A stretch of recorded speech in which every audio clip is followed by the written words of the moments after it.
Okay ka na ya? Nakita dun eh, nasa gilid. Inaayos mo yan, di ba? Ha? Nakita doon kanina sa gilid, inaayos mo yan. Oo. Akala ko, may kinukumpuni ka lang. Gano'n kasi yung budget niya. Nalabatan ka? Dikit eh. Ano mo lang siya sa, ano kaya? Yan yung idikit mo, yung sa, ano ko. Pangalan nito. Sa katawan ko, ito, dito. Oo, yan, dito. Ito, nakaharap dito. Upo kaya, upo.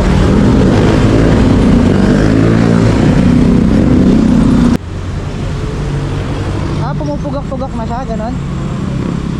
Wala ba siyang ano, battery level para makikita mo kung ilang percent na lang, ganon. Ito nga rin ayun, inahatak din oh. E-bike din. Nalobatan din.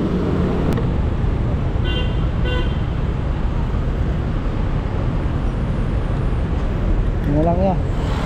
Ako muna. Sige, dandan. Oops. Yeah, sige.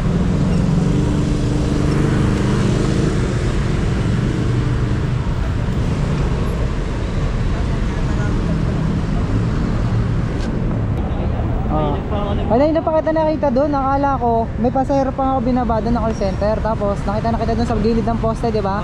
Nandun ka sa gilid, nakatayo pa nga yun eh. Ewan, parang tinataktak mo, ginaganon mo. Pinano ko sa ilalim. May inabot ka. Para hindi siya tuloy-tuloy na mag-short. Sige, thank you ha. Ingat. Tignan natin sir, bali na sirahan kasi yan ng e-bike. Kanina ko pa yung nakita, may pasahero pa lang ako. Pero dinaanan ko lang kasi syempre di ko naman matutulungan. Gawa na meron akong pasaherong sakay. Kaya ng umaga, nandito na rin ako eh. Ay, hapon pala. Hindi totoo yan. Bola lang yan. Dito ulit ako.